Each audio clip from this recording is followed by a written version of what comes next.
السلام علیکم دوستانو. بیګا سعودي ټریفیک پولیس یو اعلان کړی دی. ما په دې باندې ویډیو اردو کې هم جوړ کړی او ما چې د خپل پښتون ورونو سره شیر کما. تاسو ته پته ده تر څو پورې چې په سعودي عرب کې یو سړی په فاینل ایگزټ باندې ځي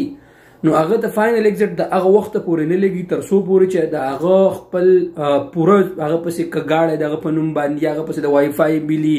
یا هغه پسې نور داسې څه کانټریکټ هغه کړی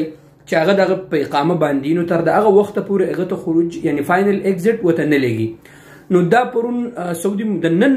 لکه دا نظام د نن سٹارټ شوی دی چې د چا په نوم باندې زوړ گاړی د هغه استعماره شارټ وي په هغه پسې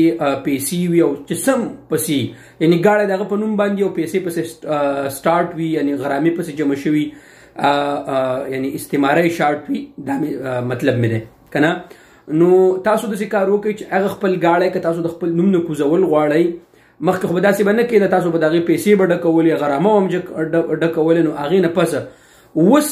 نظام داسې دی ورونو که دغه گاړی تاسو د خپل نوم نه لرې کول غواړئ او ځئ هغه ستاسو مرضي ده که ځئ او که نه ځئ نو تاسو دغه گاړی سکریپ ته ویسئ کم چې د مرور د سایډ نه معتمد وي ټیک شوه او هلته هغه دغه کوي سکریپ ته ویسئ هغه به هلته واخلي درنه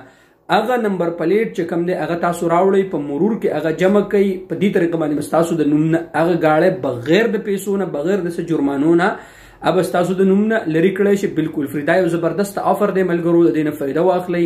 د چا سره هم چې داسې گاډي وي که نه نو هغه ویسئ د خپل نوم نه لرې کړئ ځکه چې دا ستاسو په نوم باندې در څه وخته پورې مي او تاسو په چوټۍ باندې سوري په چوټۍ باندې خو تلی شئ تاسو په فاینل ایگزټ باندې ځئ خروجنیایي باندې ځئ نو تاسو نه شئ تلی تر څو پورې چې دا د خپل نوم نه لرې کړی نه